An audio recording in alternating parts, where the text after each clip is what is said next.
राजस्थान में जो वॾा छछर में कुदरती वसीला जदोजहद कमेटी तरफां तालके मांझन के गैस ऐं ॿियूं बुनियादी सहूलियतूं न मिलण ख़िलाफ़ एहतिजाजी रैली कढी जलसो मुनक़िद कयो वियो। उन हवाले सां वधीक तफ़सीलनि लाइ ॾिसूं था सन मां मुख्तार अली लाशा जी रिपोर्ट। नाज़रीन, मांझन तालुके जी अलीआबाद मां निकिरंदड़ कुदरती गैस ज़ख़ीरनि मां मांझन तालुके जी 2 लख आबादी जे माण्हुनि खे बि गैस जहिड़ी नेमत न ॾियण, नौकरियुनि में नज़रअंदाज़ करण ऐं समूरनि बुनियादी सहूलियत खां महरूम रखण ख़िलाफ़ कुदरती वसीला जदोजहद कमेटी तरफ़ां हक़नि जी हौसलात लाइ मुसलसल जदोजहद जारी आहे। उन सिलसिले में ॻोठ वॾा छछर में मंठार छछर गुलाम हुसैन सूमरो, मोहम्मद हसन छछर, अली शेर छछर जी अॻवानी में रैली कढी वई, जंहिंमें मुख़्तलिफ़ मकतब फ़िक्र जे माण्हुनि शिरकत कई।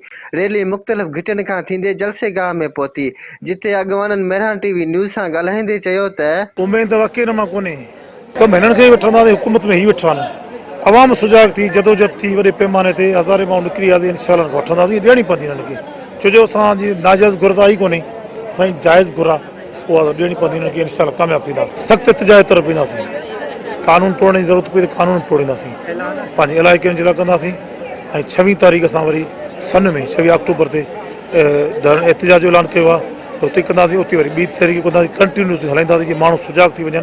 साईं, हाणे जागरता मुहिम जेका हली आहे, असांखे त असांजो त कमु ई आहे सियासी वर्कर जो, त माण्हुनि में उत्साह पैदा करियूं, माण्हुनि में जेको सुजागी पैदा करियूं। हाणे असां पूरो उमेद आहियूं त हीअ जेका असां जदोजहद कई आहे, घर घर वञूं पिया, ॻोठ ॻोठ वञूं पिया, इन सां तब्दीली ईंदी, माण्हुनि में सुजागी थींदी। घटि में घटि इहो त थींदो त हीअ अख़्तियार त गैस जा वफ़ाक़ी हुकूमत खे ॾियणा आहिनि, MNA जो जेको अख़्तियार आहे उनखे ॾियणा आहिनि। पर जॾहिं असीं चवंदा त माण्हू घेरा कनि उन्हनि जो, माण्हुनि में सुजागी अचे, माण्हू ईंदड़ इलेक्शन में उन्हनि सुवाल कनि, इहा बि असांजी कामयाबी। जॾहिं माण्हुनि सुवाल शुरू करणु कया त नुमाइंदा न त सोचींदा, तंहिंजे करे असां पुरुमीद आहियूं ऐं हिकिड़े सियासी वर्कर खे हमेशह पुरुमीद रहणु घुरिजे। असीं पुरुमीद आहियूं त इनशाला असांजी जदोजहद कामयाबी। तालका मांझन में जेका गैस निकिती आहे अलीआबाद में, उनजे लाइ हिते मक़ामी माण्हुनि खे गैस नथी मिले, रोज़गार नथो मिले, हितां तलके समूरे खे गैस कोन्हे का, उनजे लाइ कुदरती वसीला जदोजहद कमेटी जोड़ी वई आहे, जंहिंमें सुन तरक़ी पसंद पार्टी, SUP, जसकम, JUI शामिल आहे। उहा सालनि खां वठी जदोजहद जारी रखे अचे पई, ऐं हींअर जीअं ई नए सिरे गैस निकिरण जो कमु शुरू थियो त असां एहतिजाजनि में शुरू थिया आहियूं, जंहिंमें खानोट, अलीआबाद, मनूराबाद में एहतिजाज कया, लकीअ में एहतिजाज कयो। हींअर असां वॾा छछर मुंहिंजे ॻोठ मौजूदु आहियूं, हिते एहतिजाजी रैली कढी एहतिजाज कयो। ईअं असां सन कंदासीं, उनखां पोइ इंडस हाईवे ते कंदासीं, प्रेस क्लब हैदराबाद कंदासीं, कंपनी जे गेट जे अॻियां हज़ारे माण्हू असीं जीअं जागृता मुहिम हलायूं पिया, उन में हज़ारे माण्हू इकठे करे उते एहतिजाज कंदासीं। ऐं तेसिताईं एहतिजाज कंदासीं जेसिताईं असांखे समूरा हक़ ऐं असांजो गैस जेको आहे तलके मांझंदि में नथो ॾिनो वञे।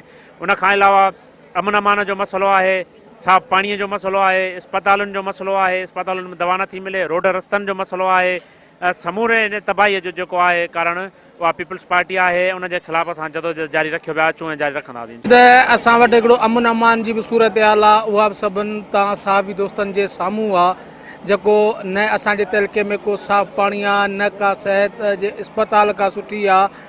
वेंदे असांजो जेके तलके मांझन में जेके कुदरत वसीला ही जगह जदोजहद कमेटी असां जदोजहद करियूं पिया गैस लाइ, असांजे तलके में हेॾा वॾा ज़ख़ीरा निकिता आहिनि, पर तलके में बि गैस न आहे। असांजो इहो मुतालबो आहे त असांजे तलके खे गैस, पीअण जो साफ़ पाणी, सिहत घर, इहे सभु ॾिना वञनि, अमन अमान बहाल कयो वञे। तइलीम जी जेके स्कूल ज़ुबून हालत में आहिनि उन्हनि खे बि तयारु कयो वञे, जीअं ॿार पंहिंजी तइलीम हासिलु करे सघनि।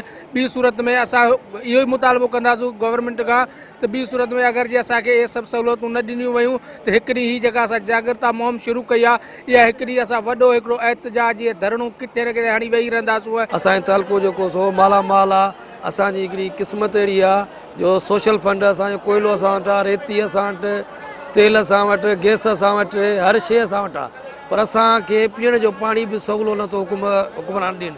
असां इन करे हिकिड़ी प्लेटफॉर्म ठाहियो आहे त असां सभु तनज़ीमूं गॾे असीं हिकिड़ी जदोजहद करियूं, ऐं हींअर राब्ता मुहिम बि हले, इन खां वधीक असीं जेको तारीख़ करे हलाए ऐं असां पंहिंजे इलाइक़े खे गैस वठी। कैमरामैन आरफ लाशारी सां गॾु मुख्तार अली लाशारी, मेरहान टीवी न्यूज़ सन।